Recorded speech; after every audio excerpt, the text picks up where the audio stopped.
Good morning, everybody. Welcome, Hot Takes Goodman and Haertl. How are you, my friend? I am well. How about you, Eric, on this Thursday? I am good. I am not someone who pumps the tires of the ESPY Awards. I look at the ESPY Awards kind of like a reservoir. It's a man-made lake. You know, Yeah, the Oscars, well tons said. of tradition. You know, you have the Emmys, the Tonys. And I'm not saying in 50 years we're not talking about the ESPYs necessarily. However, the ESPYs were formed to give us something to do and talk about during the Major League Baseball All-Star break. That wasn't an accident. Okay. With that, the reason why I'm bringing this up is congratulations to Cale Makar being nominated for Player of the Year in the NHL. Pat Surtain being nominated for Player of the Year in the NFL. And undoubtedly, Jokic will be nominated for NBA Player of the Year. That's a pretty good trio. I mean, I don't know how many cities have had three guys in four major sports up for Player of the Year award. Yeah, and then you got Chris Bryant from the Rockies. Right. There you go. He has been nominated for the not going to come back Player of the Year award. Oh, yeah. But it is pretty remarkable when you stop to consider it. You can make pretty good arguments that those three players are amongst the best players in their respective sport. Pat Surtain would be a little bit of a stretch, but you get my point. He is the defending, defensive player of the year in the NFL, and that's certainly pretty lofty stuff. So, yeah, man, no question about it. Pretty good to be a Denver sports fan in general right now. I mean, how much are you looking forward to the Broncos season? How much are you looking forward to the Nuggets season? And eventually, how much are you looking forward to the Avs season? And you can say a resounding yes for all of them. No question. I would agree. And with equal enthusiasm, really. Yeah. I mean, I think there's a great deal of anticipation for all three at the highest levels. Right. Maybe that's a discussion at some point. Which one do we feel the best about being ready for to win a championship? All I know is that it's good to at least have the Broncos back in the discussion. It's been a minute. Yeah. All right, real quick, want to let you know that you can get what you want at the price you want today at Roller Auctions. They're the leading company in auctions in Denver. They've been doing it for over 45 years. On Wednesday, July 16th, there's a police evidence auction featuring computers, tools, jewelry, cell phones, televisions, cameras, watches, printers, toys, and more. Online bidding has started at rollerauction.com. Get notifications about upcoming auctions at rollerauction.com. Get what you want at the price you want today at Roller Auction. Time now for the lead. The lead is presented by Smokin' Dave's Barbecue. It is not just the best barbecue in town, it is one of the best restaurants in town. You can find Smokin' Dave's Barbecue off 36th and Pecos. Radio called List Radio, which is essentially lazy radio. Got nothing else to talk about? Who's on the Mount Rushmore of Denver players? What's the best ever sports movie? Right. I got you. Yeah. Now, Eric Edholm came out with a list. He's from NFL.com. He ranked the top divisions in football. And I found it kind of interesting because I agree at the top three. It's just the question is what order would it be in? So he ranked all of the divisions. AFC North, number one. NFC North, number one. AFC North, number two. AFC West, number three. Do you agree where the AFC West should be, or do you think it's more difficult than the NFC and AFC North? I'm taking a little bit more of a wait and see now with the Vikings and the Bears in the NFC North. So that one kind of, I don't know if it eliminates it from the conversation, but I think that I probably would inch the AFC West. I would say I would inch the AFC West a little bit ahead of it. I mean, really, when you stop to think of it. Ahead of who? Ahead of whom? Ahead of the NFC North.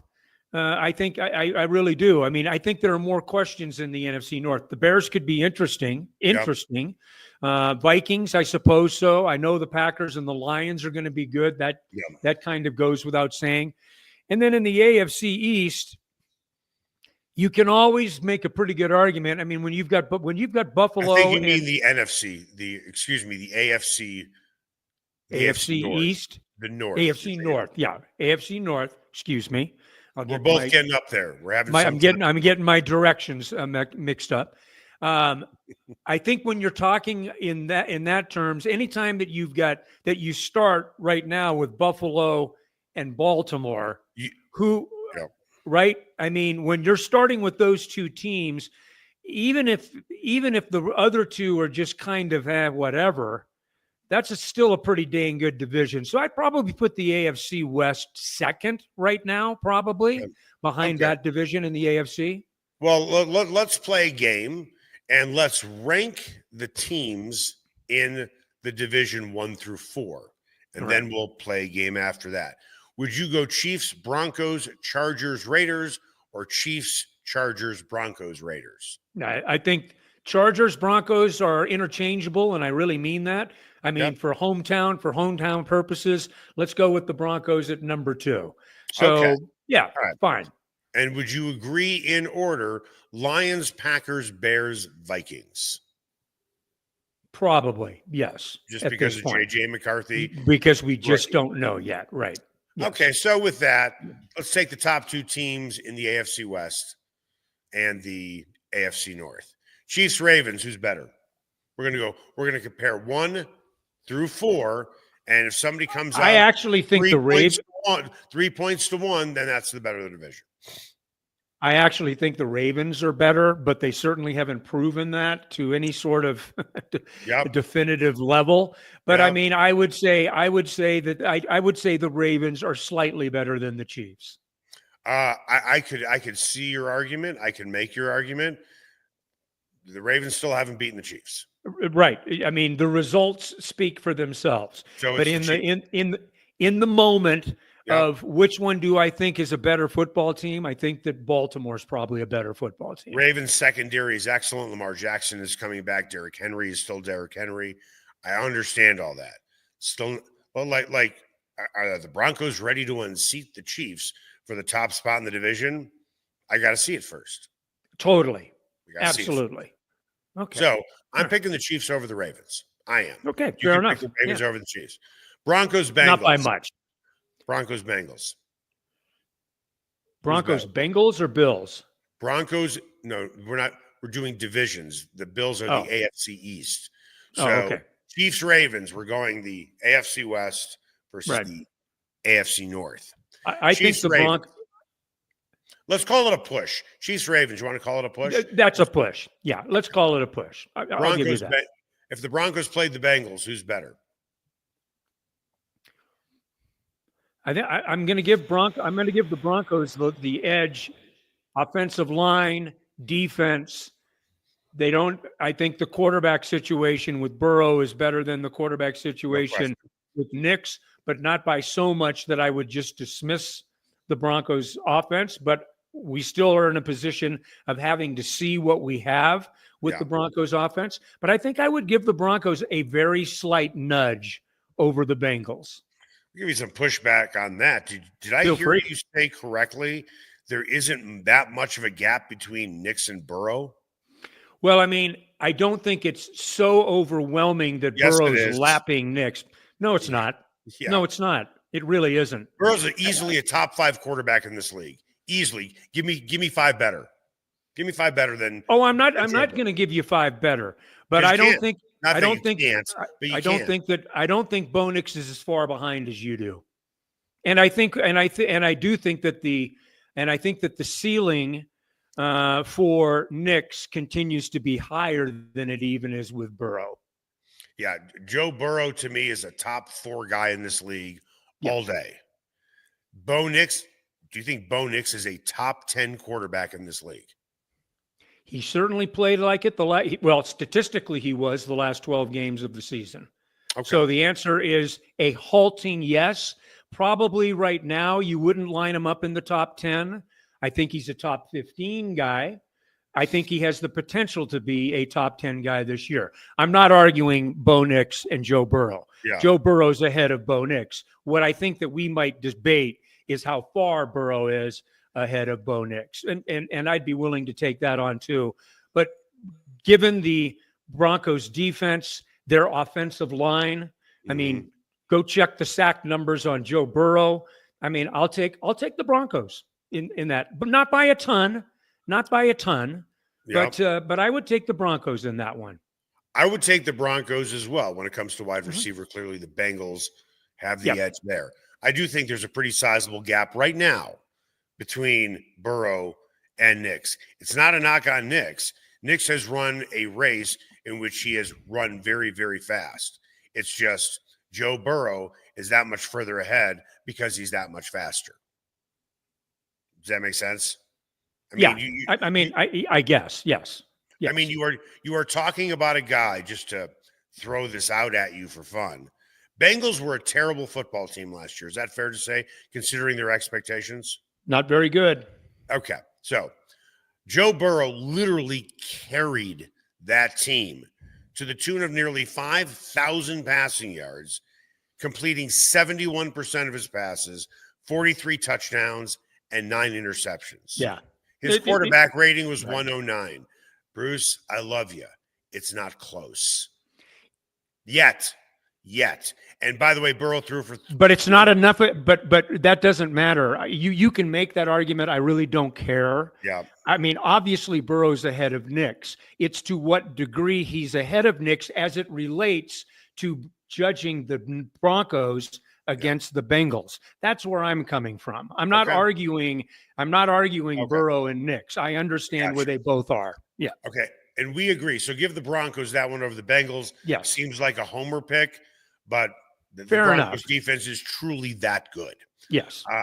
With that, Chargers, Steelers. Aaron Rodgers is now with the Steelers. And then, of course, you have DK Metcalf, and they've made some improvements. I think I'll give the Chargers the benefit of the doubt. I mean, I really would. I mean, I don't know where the Chargers are defensively still, but I think they're going to be a good football team. And you can always count on Mike Tomlin. He's going to be competitive. Aaron Rodgers is he still intriguing? I guess he has to be. I mean, He's Aaron Rodgers. I mean, he wasn't certainly last year in New York with the Jets. So, and we've seen the whole bowling ball going off the table thing with quarterbacks in our own lifetime. It's going to happen, or it's happening with Aaron Rodgers. So I think I'll take the Chargers on that one. I will too. Raiders, Browns. If you don't have a starting quarterback yet, I'm going to give it to the other team by default. Right.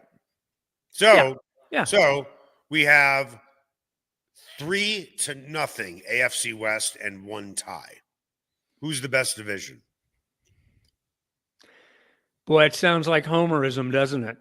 No, it's not homerism. I guess it's the AFC West. I know enough about the Bengals to know offensively they are really, really good. Yeah. Defensively, they're really, really not. Right. And then Chargers, Steelers. Yes, I certainly understand the addition of Aaron Rodgers. This was 5 years ago. I would certainly take the Steelers over the Chargers. I like the direction of the Chargers. Chiefs, Lions. Who do you like better? We're going to the NFC North.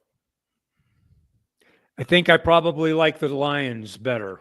And I would take the Lions as well. Yeah. Because of what they've done against the Chiefs. Although it was the opener last year, whatever it was. I mean, they did beat them, though. Yeah. Okay. And they beat them on the road, too, right? It was in Kansas City. Yeah. Broncos, Packers. I think I'd push that one. Okay. I'll push it too. Yeah. Especially because it's my father's team. Chargers, Bears. Chargers. Me too. Raiders, Vikings.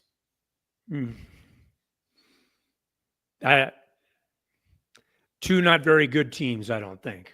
So I would agree. So it's much closer in the NFC North. Which of these divisions has the best chance to get 3 teams in the playoffs? We already know the AFC West just did it. Yeah, the AFC. I mean, if we're looking for demonstrated ability, it would be the AFC West. They've already done it. Yep. So, and that seems like And they did it playing against one another.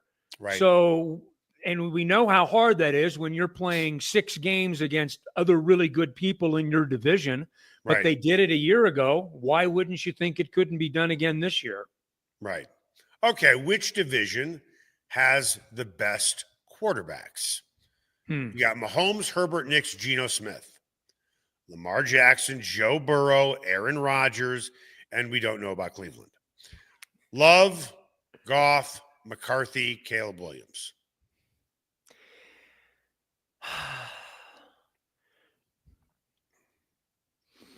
Man, it's tough when you've got Lamar and Joe Burrow. No, you can't say it like that.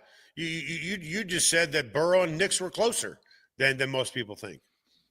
That has nothing to do with the converse.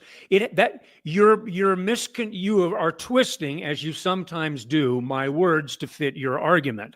Yeah. And my words are very simply, I'm talking, the question was the comparison of teams between the Broncos and the Bengals. Right. So I was comparing quarterbacks relative to the 2 teams that I was comparing. Okay. So look, I mean, it would be very hard to go. That's 2 top 4 quarterbacks right there. And the AFC West doesn't have that. They don't. Mahomes is a top 4 guy. Yes. But Nix is, let's say, top 15 right now. Herbert is top 10. Is Herbert a top 10 guy right now? You know what it is? He's right there. It's really hard. It's really hard to call somebody a top 10 quarterback when they haven't won a playoff game. Yeah, you're right. You're right. Isn't it? Yeah. I mean, it's funny. When he came into the league, he was slinging it all over the field. Yeah. And then under Harbaugh, he put him, in handcuffs because he likes to run the ball a lot more. Yeah. But I think he'll be a better quarterback because of that at some point. Sure. Maybe he even is now. I don't know. We'll have to wait and see. Sure. But I think any way you cut it, he's a top 15 guy. Right. So you got 2 top 4 guys against 3 top 15 guys. Right. Yeah, I think I'll take the 2 top 4 guys, right? It'd be hard to debate. It's pretty heavily weighted at the top, isn't it? Yeah, it sure is. That would be a tough one. I mean, I give those 2 guys their flowers. They have proven it. They've been good. They've been great consistently. You've got multiple MVPs from Lamar Jackson.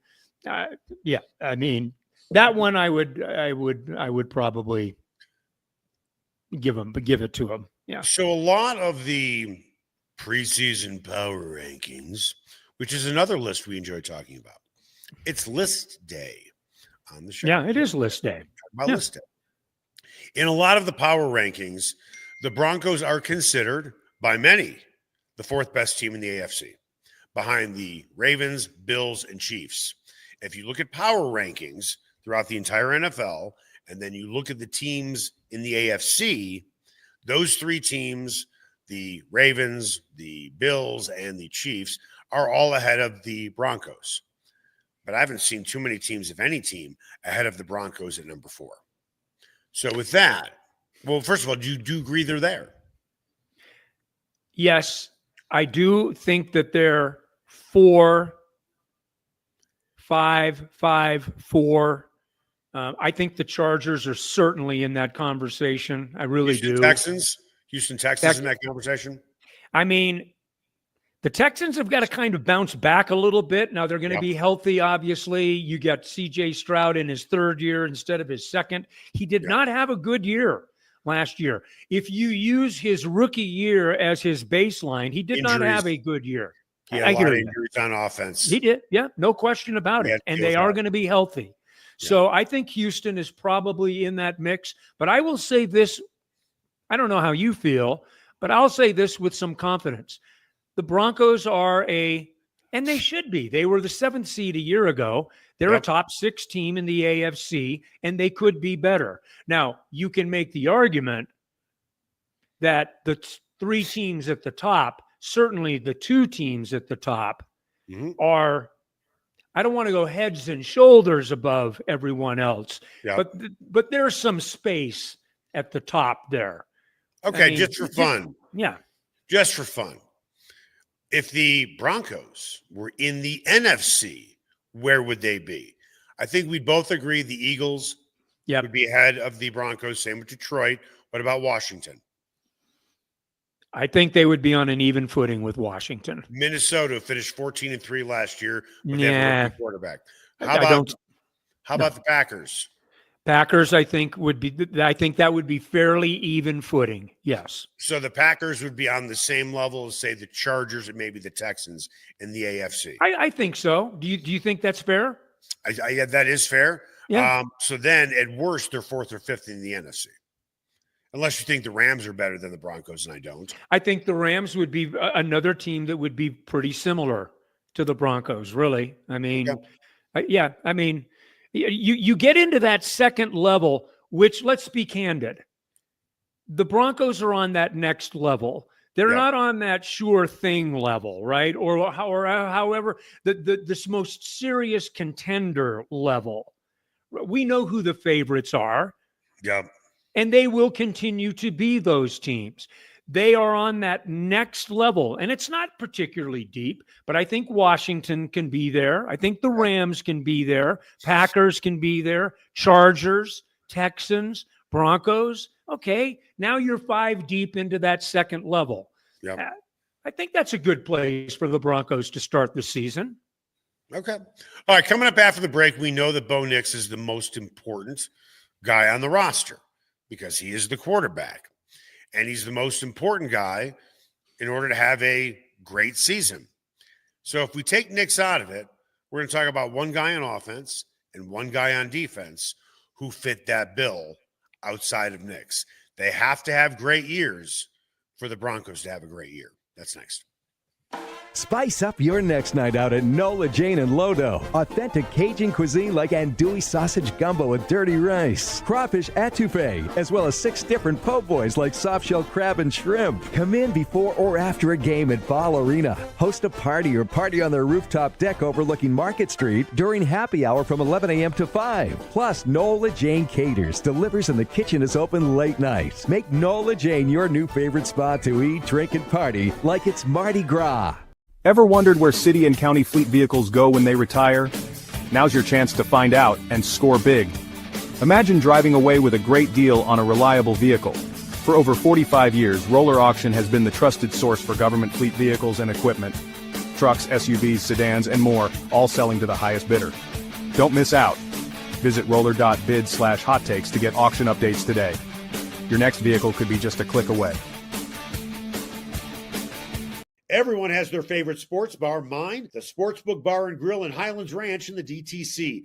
Both locations are everything a sports bar should be. An upscale menu with 12 different burgers, outstanding wings, and my favorite, the Philly cheesesteak egg rolls. They've got every game on the NFL Sunday Ticket, MLB Extra Innings, NHL Center Ice, NBA League Pass, plus soccer, rugby, and UFC. Sportsbook is a hangout bar or great for private parties. The Sportsbook Bar and Grill in Highlands Ranch, the DTC, and coming soon to Parker. They are the sports bar. Ferguson's Heating and Cooling is the best in Denver, and their customers agree. Ferguson's has 165 5-star Google reviews, and here's one from Betsy. Highly professional, prompt, and honest. I switched to Ferguson's when I became aware my former company was trying to sell me a whole new system I didn't need. Ferguson's is an honest, working, family-owned business that'll give you a fair price, the highest quality parts and equipment, and they always show up on time. You can trust the Ferguson family like you trust your own family. Go to fergusonsheatingandcooling.com. Everyone has their favorite barbecue spot. Mine, Smokin' Dave's Barbecue and Brew. My favorites, slowly smoked ribs, smoked corned beef Reuben, smoked meatloaf with a portobello balsamic cream sauce. Don't forget about Smokin' Dave's 16-hour smoked brisket and pork with one of their 4 homemade barbecue sauces. Great sides, you bet. Barbecue beans made with pork and brisket and their southern corn bake. Man, you gotta try it. Plus, they have amazing non-barbecue entrees on the menu. Go where I go, Smokin' Dave's Barbecue and Brew in North Denver.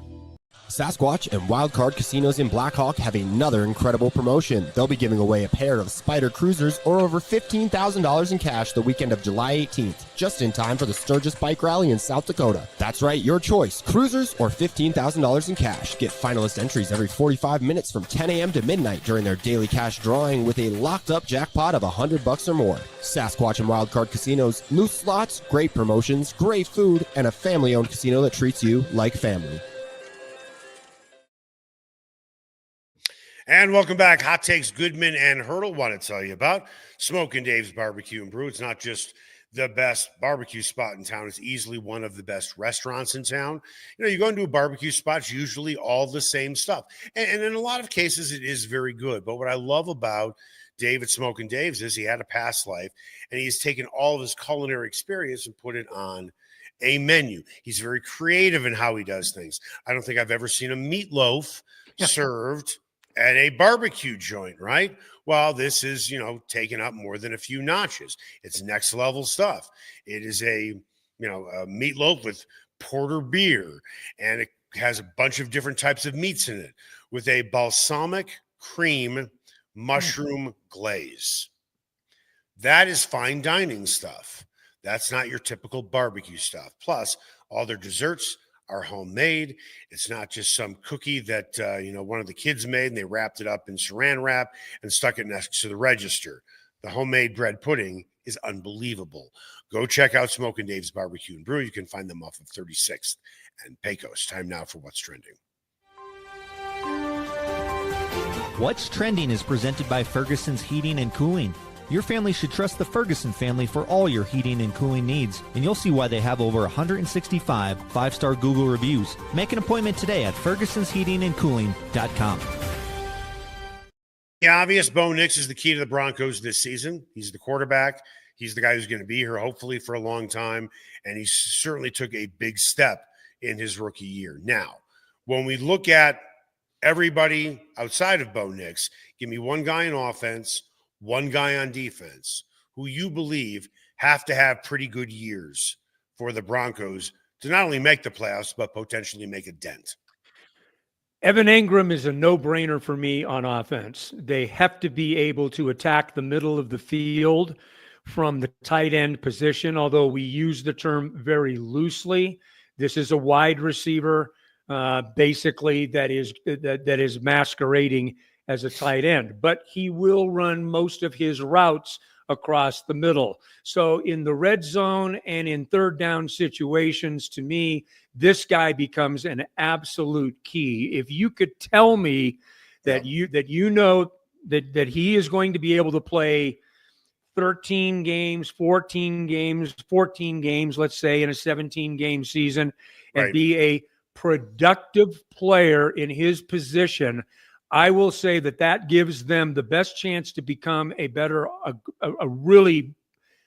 even better offense, because with the addition of Dobbins, they now have two running backs that can kind of take the pressure off of each other in the running back room. So that to me puts even more on what Engram does as a receiver in this offense. Okay.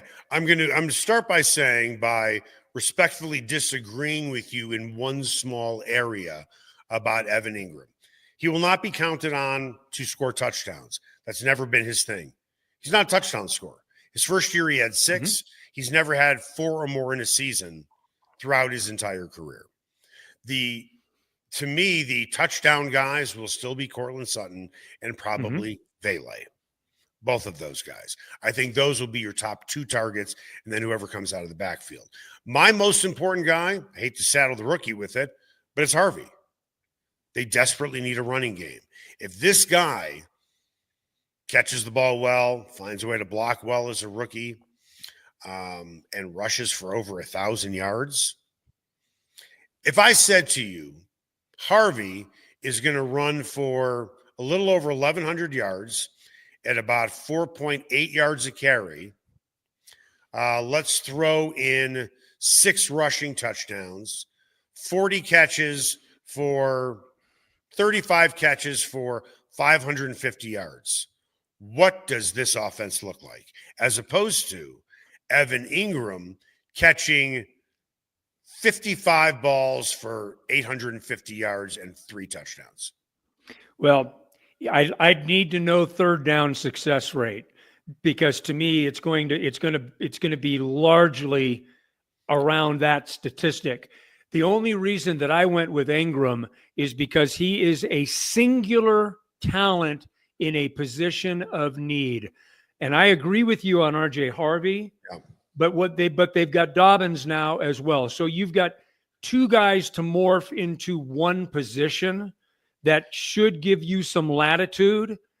But I don't disagree with you. I mean, those two positions taken separately are the two biggest questions. So the biggest questions are, who are the guys trying to fill the gaps in those positions? Harvey, Dobbins, Ingram. Boy, it'd be nice if you hit on all three of those guys, or if you get 2.5 of them, and one of them is Harvey and one of them is Ingram, and you get still enough out of Dobbins. This is going to be a damn good football team. And I mean a team that can win 12 or 13 times. I'm not trying to be ridiculous about it.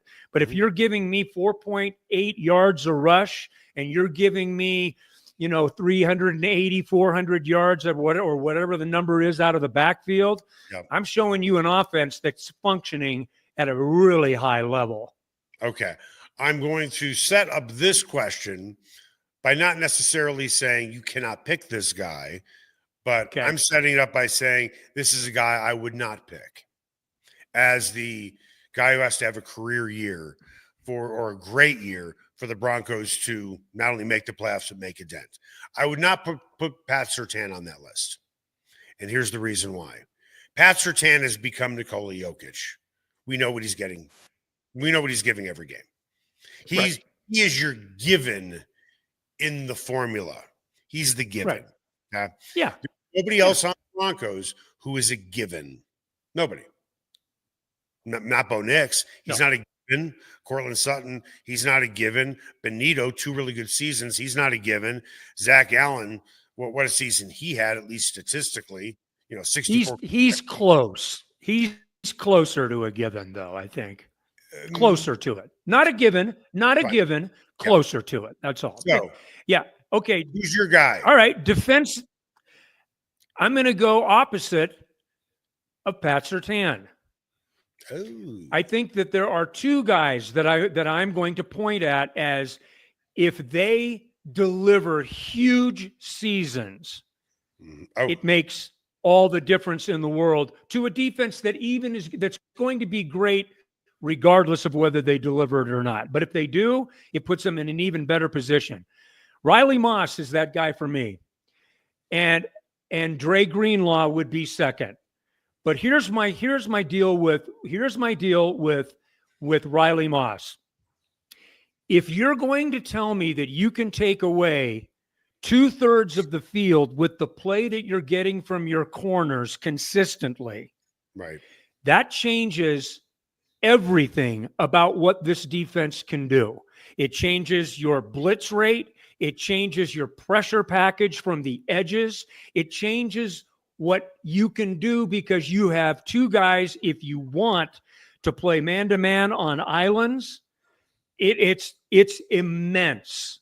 So, and Riley Moss showed signs of getting to that point last year. He had one really bad game in, Cincinnati. But other than that, this guy played at a really high level.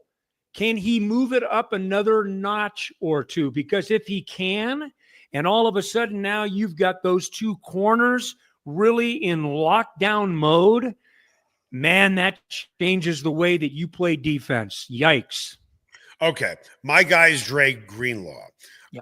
As far as Riley Moss goes, I understand his importance, but I'm not going to pick a guy where there's a capable backup who can be just as good.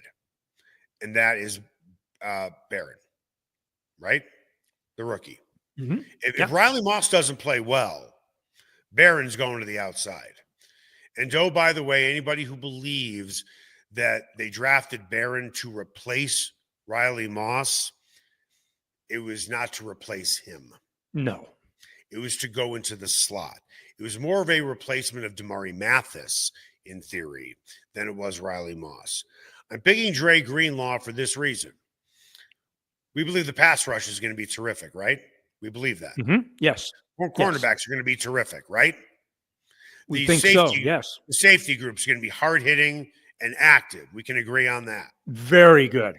Right. What right now is the weakness on this team? Not because they're not strong when you look at the roster and say this guy and this guy. It's because two guys are coming off of injuries. Right. What is this team going to look like defensively if Dre Greenlaw looks like he did for many, many years with the San Francisco 49ers? Forget about it. You can't pass on the Broncos. Now you're not going to be able to run on him either. Right. That's why he's so And let's not forget, and Dre Greenlaw was a top 4 cover from inside linebacker last 2 years ago. So, I mean, he actually becomes an inside backer with better safety help now, covering running backs and tight ends, that all of a sudden you're in a much better position.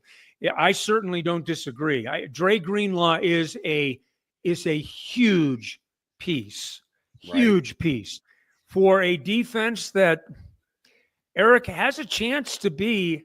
And I hate superlatives. I don't like hyperbole. You got to be really careful until you see it, because I agree with you. I think we're both more pragmatic than most. Having said that, I will say, damn, when you look around, the only place where you have a question right now really is at inside linebacker. And it's because you've got a question about a player returning from an injury, but we know how good he is when healthy. And Dre Greenlaw also coming back from injury, but a guy that we haven't seen in this system. We know the type of player he is, the type of motor he has. We get all of that, but we still have to see it.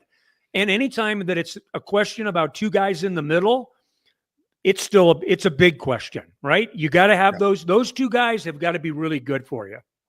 It's funny you bring up Greenlaw and his coverage skills. If you took an informal poll just for fun, who are the top, top 6 tight ends in football?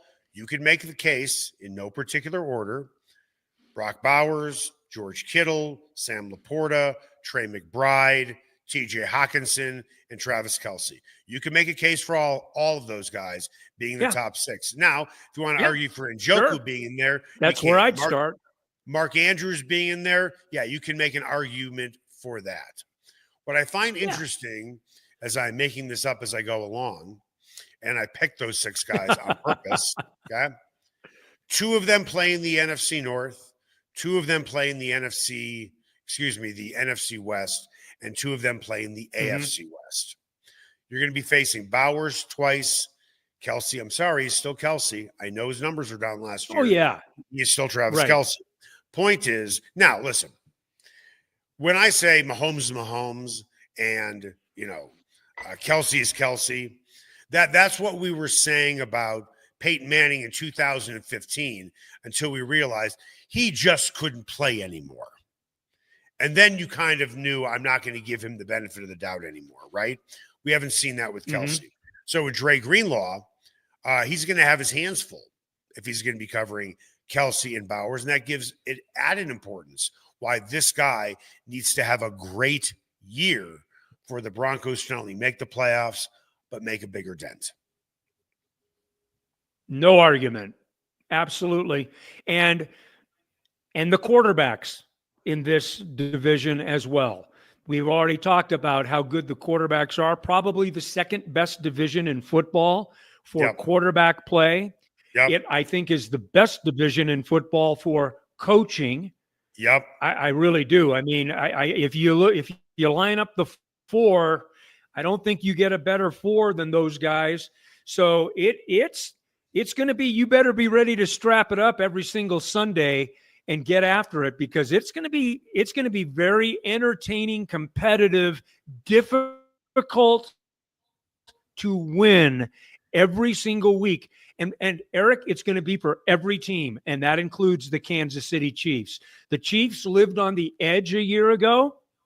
I take nothing away from that because good teams create their moments. They find ways to win, and you always credit that. That's the heart of a champion and all of the cliches that follow. But the margin in between the Chiefs, the Broncos, and the Chargers is much more narrow than it was 2 years ago, even at the start of last season. It's not that the Chiefs are giving back all that much. It's that the other two are gaining. That's going to do it for us. See you, Bruce. Make it the best possible day you can.